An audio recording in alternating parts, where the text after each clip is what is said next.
हम ठोसों के चुंबकीय गुणों पर बात करते हैं। ठीक है, किस पर बात कर रहे हैं हम लोग? ठोसों के चुंबकीय गुणों पर, तो मैग्नेटिक प्रॉपर्टी ऑफ सॉलिड। ठीक है, अब देखो एक बात याद रखना कि सॉलिड जो होते हैं ना, उनके अंदर जो मैग्नेटिक प्रॉपर्टीज आती है ना, वो दरअसल due to motions of electron, electron की मोशंस की वजह से आती हैं। ठीक है, जब इलेक्ट्रॉन मूव करता है तो आपको पता है ना कि इलेक्ट्रॉन एक चार्ज पार्टिकल है, और फिजिक्स में आप लोग पढ़ते होंगे कि चार्ज पार्टिकल जब भी मूव करता है वो इलेक्ट्रिक फील्ड और मैग्नेटिक फील्ड जनरेट करता है। क्लियर है? तो जो मैग्नेटिक प्रॉपर्टीज आएंगी वो चार्ज यानी इलेक्ट्रॉन की मोशंस की वजह से होती हैं, और इस इलेक्ट्रॉन की जो मोशंस होती है ना, वो दो तरह की होती है। कितने तरह की होती है? दो तरह की। एक होती है ऑर्बिटल मोशंस, जब इलेक्ट्रॉन अपने न्यूक्लियस के चारों ओर मोशंस करता है, यानी कि ये न्यूक्लियस है और ये उसका पथ है, और इस पथ पर जब इलेक्ट्रॉन मूव करता है तो इस मोशंस को हम लोग ऑर्बिटल मोशंस कह देते हैं, कक्षकीय गति कह देते हैं। तो एक तो इस तरह की मोशंस होती है, और दूसरी मोशंस जो होती है वो होती है स्पिन मोशन, मतलब चक्रण गति। ठीक है, इसे एक्सियल अक्षीय गति भी बोल देते हैं, क्योंकि इस समय इलेक्ट्रॉन अपने एक्सिस के अराउंड स्पिन कर रहा होता है। स्पिन मतलब इस तरह से घूमना। ठीक है, और ऑर्बिटल मोशंस का मतलब ऐसे घूमना। तो वो अपने ऑर्बिट में ऐसे चक्कर लगाता है, न्यूक्लियस के चारों ओर लगाता है कि नहीं लगाता? ठीक है, वो अपने, ये न्यूक्लियस है उसके अराउंड ऐसे जब घूमता है तो ये तो ऑर्बिटल मोशन होती है। ठीक है, बट इलेक्ट्रॉन खुद भी तो अपने एक्सिस पर रोटेट करता है कि नहीं करता? इसे स्पिन मोशन बोलते हैं। क्या बोलते हैं? Spin motion. तो दूसरी मोशन होती है स्पिन मोशन, और इसके अंदर क्या होता है? इसके अंदर इलेक्ट्रॉन जो होता है, मान लो ये कोई इलेक्ट्रॉन एक बॉल की तरह, ठीक है, ये उसका कोई एक्सिस है, तो इलेक्ट्रॉन इस एक्सिस के अराउंड जब घूमेगा तो इसे हम स्पिन मोशन बोलेंगे। क्या बोलेंगे? स्पिन यानी चक्रण गति बोलेंगे। बेसिकली जो मैग्नेटिक प्रॉपर्टीज आती है ना, वो स्पिन मोशंस की वजह से आती हैं, और स्पिन के कारण जो मैग्नेटिक मूवमेंट जनरेट होता है ना, उस मैग्नेटिक मूवमेंट को म्यू से शो करते हैं। बोर मैग्नेटॉन इसकी यूनिट होती है, और इसके लिए जो फॉर्मूला होता है वो होता है √n × n+2, जहाँ n number of unpaired electron है कि भाई अनपेयर्ड इलेक्ट्रॉन कितने हैं। ठीक है, तो आप इस फॉर्मूले का इस्तेमाल करके, ठीक है, चुंबकीय आघूर्ण मैग्नेटिक मूवमेंट कैलकुलेट कर सकते हैं। याद रहे कि इसकी जो यूनिट है वो बोर मैग्नेटॉन होती है ना? BM का मतलब है शॉर्ट में बोर मैग्नेटॉन। ठीक है, और जानकारी के लिए ये बता दूं मैं आपको कि एक बोर मैग्नेटॉन जो होता है वो 9.27 × 10⁻⁻24 एम्पियर × मीटर² के बराबर होता है। ठीक, जस्ट नॉलेज के लिए याद रखें, बाकी केमिस्ट्री में इसका कोई मीनिंग मतलब नहीं है अभी, बस हमें तो ये फॉर्मूला याद रखना है कि भाई अगर हमें कभी मैग्नेटिक मूवमेंट कैलकुलेट करना पड़े तो हमें इस फॉर्मूले की रिक्वायरमेंट होगी कि इलेक्ट्रॉन की चक्रण गति के कारण चुंबकीय आघूर्ण आप कैसे निकालेंगे? √n × n+2, जहाँ n क्या है? Number of unpaired electron. Clear है? तो हम एक दो इस तरह के एग्जाम्पल ले लेते हैं। ठीक, हमारे पास फॉर्मूला क्या है? फॉर्मूला हमारे पास हो गया μBm बराबर √n × n+2। ये तो हमारा फॉर्मूला हो गया। ठीक, अब हम इसके लिए कुछ एग्जांपल्स ले लेते हैं। जैसे मान लो मैं एग्जांपल के लिए कहता हूँ कि मुझे स्कैंडियम 3+ का मैग्नेटिक मूवमेंट कैलकुलेट करना है। ठीक, तो मुझे क्या चाहिए कि स्कैंडियम 3+ के अंदर अनपेयर्ड इलेक्ट्रॉन कितने हैं। ठीक, उसके लिए मुझे स्कैंडियम के बारे में जानकारी होनी चाहिए कि स्कैंडियम, इसका एटॉमिक नंबर 21 होता है और कॉन्फ़िगरेशन आर्गन 3d14s2 होता है। क्लियर? लेकिन स्कैंडियम 3+ की बात हो रही है, इसका मतलब 3 इलेक्ट्रॉन आपको रिमूव कर देने हैं, तो 2 यहाँ से और 1 यहाँ से। जब ये तीनों इलेक्ट्रॉन यहाँ से चले जाएंगे तो केवल और केवल आर्गन बचेगा, और होपफुली आपको पता होगा कि आर्गन में कोई भी अनपेयर्ड इलेक्ट्रॉन नहीं होता है ना। आर्गन का कॉन्फ़िगरेशन क्या होता है बताओ ज़रा। आर्गन का कॉन्फ़िगरेशन होता है, पूरा बता देता हूँ चलो, 1s2 2s2 2p6, 18 इलेक्ट्रॉन ही तो होते हैं, 3s2 3p6, ठीक है। s पूरा भरा हुआ है, ये भी भरा हुआ है, p में 6 आ सकते हैं, ये भी भरा हुआ है, s भरा हुआ, p भरा हुआ। इसका मतलब s p दोनों ही तरह के ऑर्बिटल जो हैं वो पूरी तरह से कंप्लीट हैं, इसलिए इसमें कोई अनपेयर्ड इलेक्ट्रॉन नहीं होगा। और अनपेयर्ड, ये सब 11th की बातें हैं भाई, है ना। तो अगर अनपेयर्ड इलेक्ट्रॉन नहीं है तो n बराबर कितना आएगा 0। तो म्यू कितना हो जाएगा, म्यू होता है √n into n plus 2, n बराबर है 0, तो 0 इंटू 0 प्लस 2 बराबर 0। क्लियर। तो हमने क्या किया जरा देखो, हमने सिंपली इसको मैग्नेटिक मोमेंट जो है इसका कैलकुलेट किया है। एग्जाम्पल क्या था हमारे सामने, एग्जाम्पल था स्कैंडियम थर्ड प्लस। फार्मूला क्या है, म्यू बी एम बराबर √n इंटू n प्लस 2। तो स्कैंडियम थर्ड प्लस के अंदर हमने अनपेयर्ड इलेक्ट्रॉन देखे, कितने आए 0, क्योंकि यहाँ से तीनों चले गए, आर्गन का कॉन्फ़िगरेशन बचेगा। और आप तो जानते ही हैं कि आर्गन के अंदर अनपेयर्ड इलेक्ट्रॉन तो 0 होंगे, क्योंकि कॉन्फ़िगरेशन ये होगा, इसमें कोई भी अकेला इलेक्ट्रॉन नहीं होगा। तो n बराबर 0 और n बराबर 0 है तो मैग्नेटिक मोमेंट भी कितना आएगा 0 आएगा। क्लियर है सबके दिमाग में।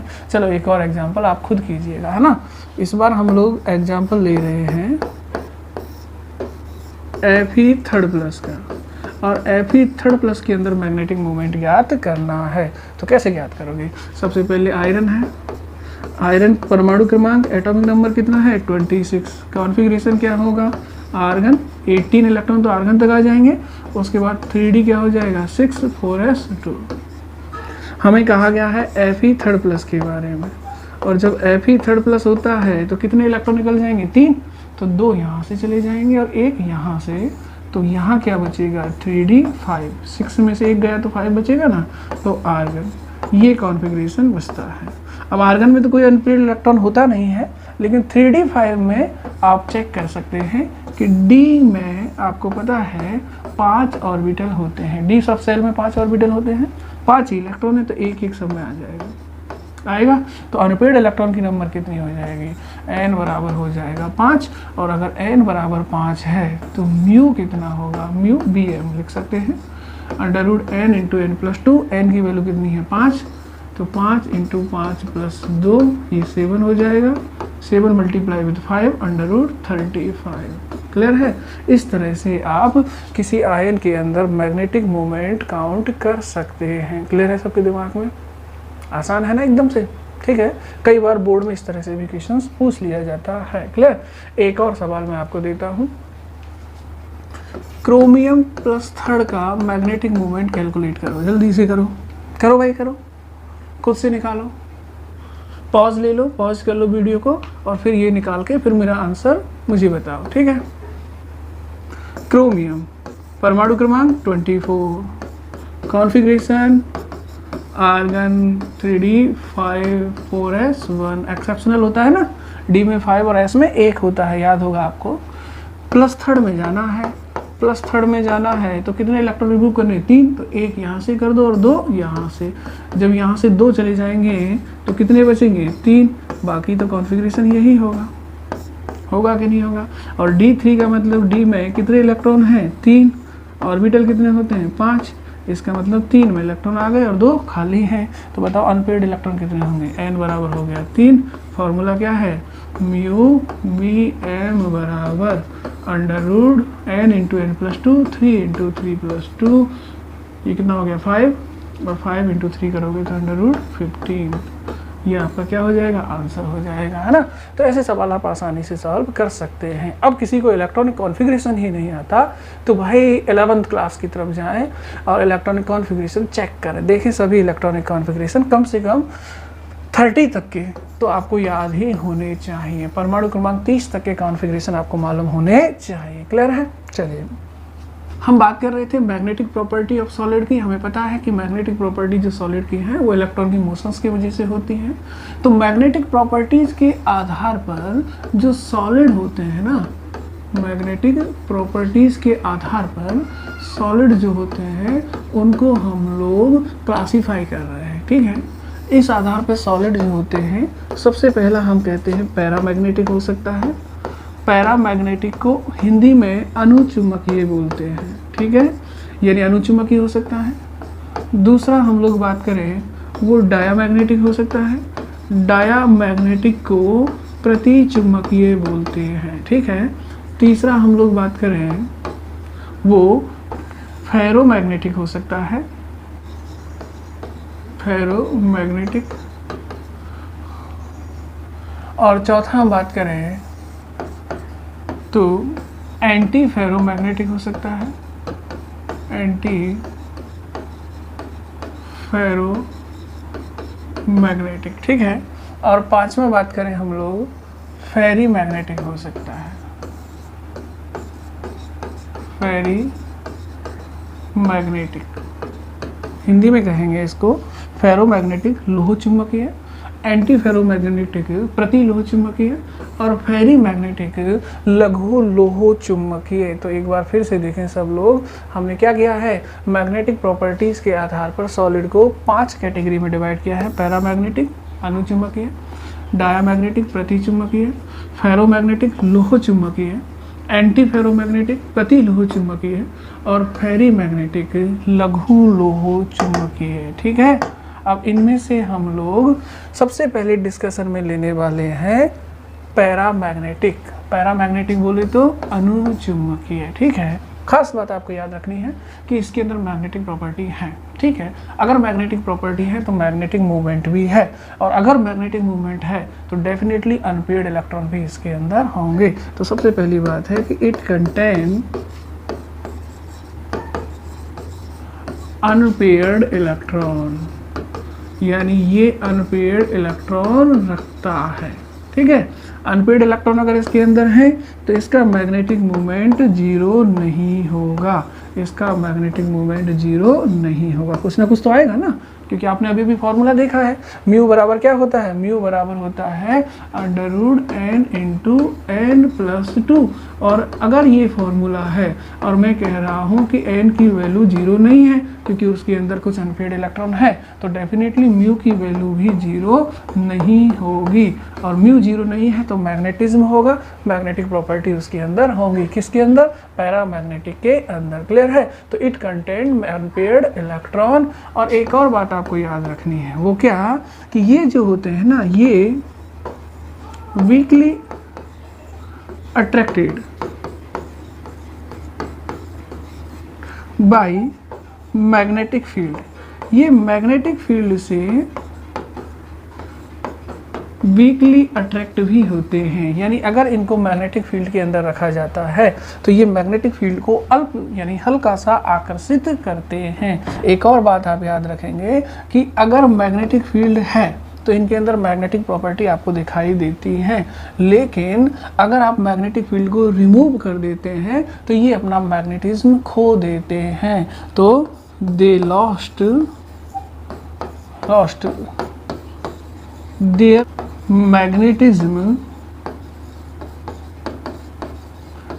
when magnetic field is removed। अगर आप एक्सटर्नल मैग्नेटिक फील्ड को रिमूव कर देते हैं तो ये अपने मैग्नेटिज्म को खो देते हैं। तो ये मैंने इनकी कुछ एक प्रॉपर्टीज आपको बताई हैं। किसकी प्रॉपर्टी पे डिस्कशन कर रहे हैं हम लोग डिस्कशन कर रहे हैं पैरामैग्नेटिक सब्सटेंस के बारे में, यानी अनुचुंबकीय पदार्थ के बारे में। तो अनुचुंबकीय पदार्थ के कुछ गुण आपको ध्यान रखने हैं, जैसे इट कंटेन अनपेयर्ड इलेक्ट्रॉन, इनके अंदर अनपेयर्ड इलेक्ट्रॉन होगा। अनपेयर्ड इलेक्ट्रॉन की वजह से इनका कुछ मैग्नेटिक मूवमेंट होगा, यानी म्यू जो है इनके लिए 0 नहीं होगा। ये किसी मैग्नेटिक फील्ड के द्वारा अल्प रूप से क्या होंगे, आकर्षित होंगे। और अगर आपने एक्सटर्नल मैग्नेटिक फील्ड को रिमूव कर दिया है तो they lost their magnetism when magnetic field is remove. ध्यान रखोगे। अब हम इसके कुछ एग्जाम्पल्स देख लेते हैं। क्या देख लेते हैं, एग्जाम्पल्स। तो जरा देखो आपको पैरामैग्नेटिक सब्सटेंस के एग्जाम्पल्स में ध्यान रखना है कि ऐसे सब्सटेंस, ऐसे मॉलिक्यूल्स जिनके अंदर ऑड नंबर ऑफ इलेक्ट्रॉन हो, वो नॉर्मली जो है पैरामैग्नेटिक होंगे, अनुचुंबकीय होंगे। जैसे मैं आपसे कहूँ कि प्लस है, ठीक है। अब देखो n के अंदर इलेक्ट्रॉन होते हैं 7, n2 के अंदर इलेक्ट्रॉन हो जाएंगे 14, लेकिन प्लस लगा हुआ है तो एक इलेक्ट्रॉन कम कर देना, तो ये हो जाएंगे 13।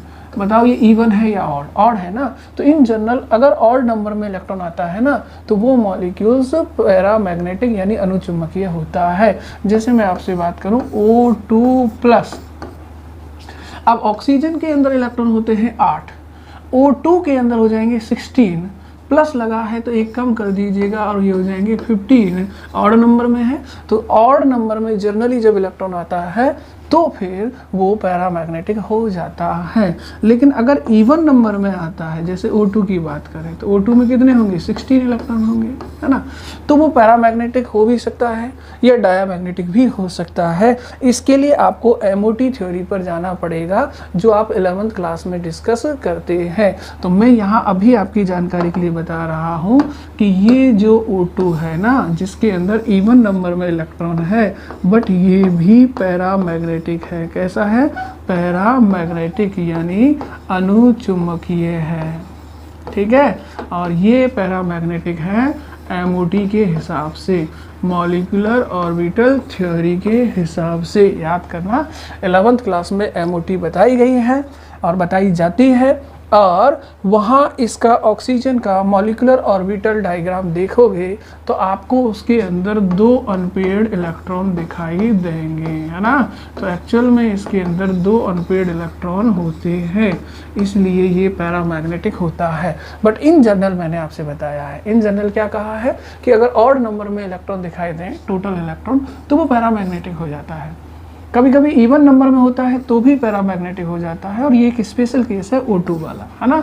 MOT अब जब आप इसकी देखेंगे तो आपको पता चलेगा कि उसके अंदर 2 अनपेयर्ड इलेक्ट्रॉन हैं, इसलिए ये जो है पैरामैग्नेटिक होता है। क्लियर है? और भी एग्जांपल आप दे सकते हैं, जैसे कोई आयन ले सकते हैं जिसके अंदर अनपेयर्ड इलेक्ट्रॉन आते हों। जैसे अभी हमने Fe3+ को कैलकुलेट किया था, उसके अंदर अनपेयर्ड इलेक्ट्रॉन होते हैं।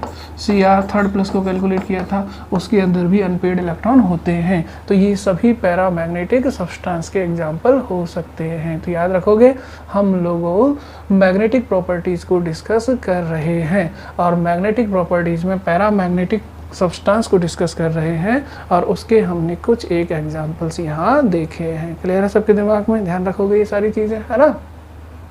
क्लियर?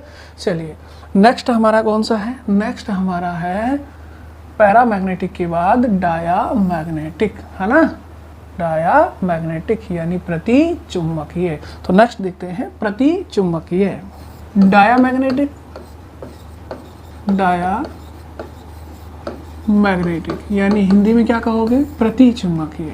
अब देखो ये जस्ट पैरामैग्नेटिक का रिवर्स होगा, यानी अनुचुंबकीय का जस्ट क्या होगा? रिवर्स होगा। यानी कि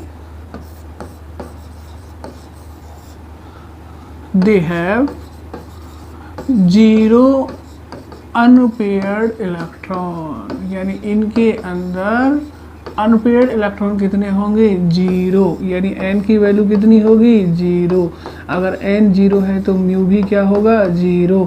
इसका मतलब इसके अंदर मैग्नेटिक प्रॉपर्टी नहीं होती। They have 0 unpaired electron. इस लाइन का मतलब ये भी हो सकता है कि ऑल इलेक्ट्रॉन्स आर पेयर्ड, इनके अंदर सारे इलेक्ट्रॉन पेयर्ड होते हैं। जब सारे इलेक्ट्रॉन पेयर्ड हैं तो अनपेयर्ड इलेक्ट्रॉन कितने होंगे? 0, और अनपेयर्ड इलेक्ट्रॉन 0 होंगे तो म्यू कितना होगा? 0, यानी इनके अंदर कोई विशेष मैग्नेटिक प्रॉपर्टी नहीं होती। अगला आप लोग याद रखेंगे कि पैरामैग्नेटिक सब्सटेंस जो होते हैं वो मैग्नेटिक फील्ड को वीकली अट्रैक्ट करते हैं, बट ये जो होते हैं ये मैग्नेटिक फील्ड को रिपेल करते हैं। तो दे रिपेल मैग्नेटिक फील्ड, है ना। तो ये मैग्नेटिक फील्ड यानी चुंबकीय क्षेत्र से क्या होते हैं? प्रतिकर्षित होते हैं। ये चीज़ भी आपको याद रखनी है। इनके अंदर कोई भी अनपेयर्ड इलेक्ट्रॉन नहीं होता, मैग्नेटिक प्रॉपर्टी 0 होती है, मैग्नेटिक मोमेंट भी 0 होता है, और ये चुंबकीय क्षेत्र को प्रतिकर्षित भी करते हैं, आकर्षित नहीं करते। ठीक है, तो ये बिल्कुल आपका पैरामैग्नेटिक का क्या है? एक तरह से रिवर्स ही होता है। एग्जाम्पल्स की हम इसकी बात करें तो एग्जाम्पल्स में आप नॉर्मली वो मॉलिक्यूल्स ले लें O2 को छोड़कर जिनके अंदर इवन नंबर ऑफ इलेक्ट्रॉन होते हों, जैसे N2 कितने इलेक्ट्रॉन आते हैं? 14। जैसे F2 कितने इलेक्ट्रॉन आते हैं बताओ इस मॉलिक्यूल के अंदर? 18 इवन नंबर में है। H2 कितने आते हैं? 2। ये सारे के सारे डायामैग्नेटिक होते हैं क्योंकि सबके अंदर इवन नंबर में इलेक्ट्रॉन्स हैं। क्लियर है सबके दिमाग में? और भी इसके एग्जांपल आप लोग लिख सकते हैं। जैसे और एग्जांपल लिखना चाहें तो NaCl टाइप का क्रिस्टल है, ये डायामैग्नेटिक होता है। वाटर है, ये भी मॉलिक्यूल डायामैग्नेटिक है। बेंजीन होता है, ये सारे के सारे डायामैग्नेटिक होते हैं, प्रतिचुंबकीय होते हैं। तो हम लोग अभी थोड़ा सा डिस्कशन हमने किस पर किया है? थोड़ा सा डिस्कशन हमने डायामैग्नेटिक सब्सटेंस पर किया है। जस्ट याद रखने वाली बातें हैं जो आपको याद ही रखनी है कि डायामैग्नेटिक हिंदी में कहोगे प्रतिचुंबकीय। दे हैव 0 अनपेयर्ड इलेक्ट्रॉन, इनके अंदर कोई अनपेयर्ड इलेक्ट्रॉन नहीं होता। n बराबर 0 है तो म्यू बराबर भी 0, यानी इनका मैग्नेटिक मोमेंट क्या होगा? 0। यानी कि जब कोई इलेक्ट्रॉन अनपेयर्ड ही नहीं है तो सारे इलेक्ट्रॉन क्या है? पेयर्ड हैं। तो दे रिपेल मैग्नेटिक फील्ड, ये मैग्नेटिक फील्ड को रिपेल करते हैं, प्रतिकर्षित करते हैं। और इस टाइप के जो मॉलिक्यूल्स हैं जिनमें इवन नंबर ऑफ इलेक्ट्रॉन होता है, इन जनरली वो डायामैग्नेटिक होते हैं। पर ध्यान रहे O2 पैरा मैग्नेटिक है ना? कारण क्या बताया है? MOT देखें, वहां आपको पता चलेगा कि O2 के अंदर 2 अनपेयर्ड इलेक्ट्रॉन होते हैं। क्लियर है? चलिए, डायामैग्नेटिक के बाद थर्ड कौन सा है हमारा? डायामैग्नेटिक के बाद थर्ड है हमारा फेरोमैग्नेटिक। कौन सा है? फेरोमैग्नेटिक, यानी लोहो चुंबकीय। थर्ड है फेरोमैग्नेटिक। कौन सा है? फेरोमैग्नेटिक। अब देखो एक चीज याद रखना है कि फेरोमैग्नेटिक जो होते हैं ना, यानी लोह चुंबकीय जो सब्सटेंस होते हैं ना, उनके अंदर मैग्नेटिज्म खूब सारा होता है। एक्चुअल में इनके अंदर क्या होता है? छोटी छोटी स्मॉल यूनिट होती हैं जिनको हम लोग डोमेन्स कहते हैं। क्या कहते हैं? डोमेन्स। तो खास बात यह है कि इनके अंदर डोमेन्स पाए जाते हैं, यानी एक तरह से मैग्नेट की छोटी छोटी यूनिट पाई जाती हैं। इन जनरल ये डोमेन्स जो होते हैं वो रैंडमली बिखरे हुए होते हैं, है ना? रैंडमली से मतलब किसी भी डायरेक्शन में इधर उधर बिखरे रहते हैं। ठीक है, लेकिन जब इसके ऊपर आप एक्सटर्नल मैग्नेटिक फील्ड अप्लाई कर देते हैं, क्या अप्लाई करते हैं? एक्सटर्नल मैग्नेटिक फील्ड अप्लाई करते हैं, तो आप देखते हैं कि एक्सटर्नल मैग्नेटिक फील्ड की प्रेजेंस में सारे डोमेन्स का अलाइनमेंट एक ही डायरेक्शन में हो जाता है। जब सारे डोमेन्स एक ही डायरेक्शन में अरेंज हो जाते हैं तो इसके अंदर स्ट्रॉन्ग मैग्नेटिज्म जनरेट हो जाता है। तो आप याद रखेंगे कि हम लोग बात कर रहे हैं फेरोमैग्नेटिक यानी लोह चुंबकीय सब्सटेंस की, और लोह चुंबकीय सब्सटेंस के अंदर जो डोमेन्स होते हैं वो सारे के सारे एक ही डायरेक्शन में अरेंज हो जाते हैं और स्ट्रॉन्ग मैग्नेटिक प्रॉपर्टी जनरेट करते हैं। तो हम लिख सकते हैं यहाँ कि ऑल डोमेन्स आर अलाइन्ड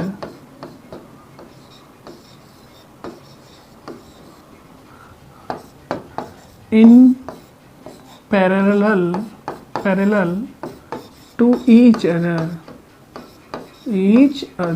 एक दूसरे के समानांतर रूप से सभी डोमेन्स जो है व्यवस्थित हो जाते हैं। All domains are aligned in parallel to each other. जब सभी डोमेन्स एक ही तरह से हो जाते हैं तो नेट मैग्नेटिक मोमेंट जो है बढ़ जाता है। याद रखोगे इसके अंदर, इनके अंदर जब एक्सटर्नल मैग्नेटिक फील्ड में आप रख देंगे तो ये सारे डोमेन्स एक ही डायरेक्शन में व्यवस्थित होकर के स्ट्रॉन्ग मैग्नेटिज्म जनरेट करेंगे।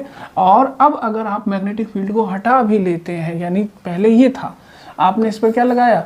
External magnetic field. ठीक है, एक्सटर्नल मैग्नेटिक फील्ड लगाते ही क्या हुआ? सारे डोमेन एक डायरेक्शन में चले गए। ठीक है, और स्ट्रॉन्ग मैग्नेटिज्म जनरेट हो गया है। ठीक है, all domains are aligned in parallel to each other. ठीक, अब अगर आपने यहाँ से मैग्नेटिक फील्ड को हटा भी लिया है, क्या कर दिया है? हटा भी दिया है, इसको हटा भी दिया है, तो भी अब डोमेन्स का अलाइनमेंट बदलने वाला नहीं है, यानी ये एक परमानेंट मैग्नेट बन चुका है। इसलिए हम हिंदी में कहते हैं कि इनके अंदर स्थायी चुंबकत्व विकसित हो जाता है, ये परमानेंट मैग्नेट की तरह बिहेव करने लग जाते हैं। याद रखोगे?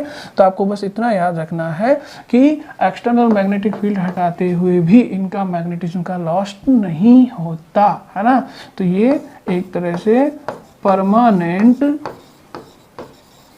मैग्नेटिज्म शो करने लग जाते हैं। ध्यान रखोगे आप लोग? ठीक है, और अगर अलाइनमेंट की बात करें तो कभी आपको डायग्राम बनाना हो तो आपको डोमेन्स को इस तरह से बना देना है। अगर इस तरह से डोमेन्स का अरेंजमेंट है तो डेफिनेटली ये एक फेरोमैग्नेटिक सब्सटेंस ही है। कैसा सब्सटेंस है? Ferromagnetic substance. एग्जाम्पल की बात करें तो एग्जाम्पल इसके कई सारे हो सकते हैं, जैसे आयरन हो सकता है, कोबाल्ट हो सकता है, निकल हो सकता है, गैडोलिनियम हो सकता है, CrO2 भी हो सकता है। याद रखेंगे कि ये जो CrO2 होता है ना, ये मैग्नेटिक टेप बनाने के काम आता है, magnetic tapes.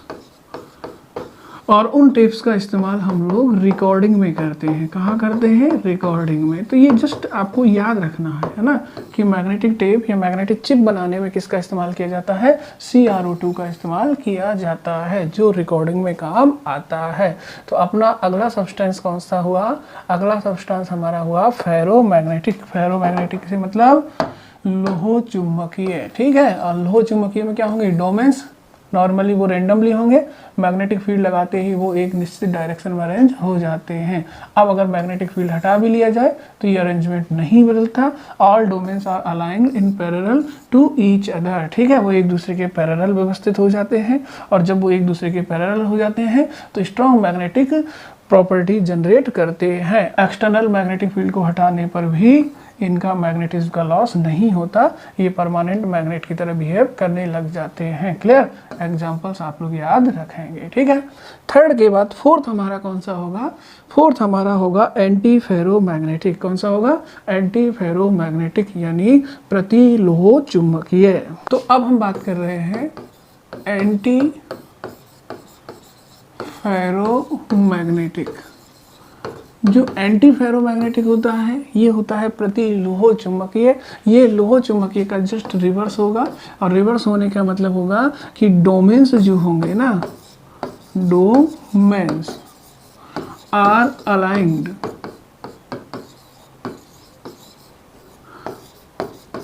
Parallel and anti parallel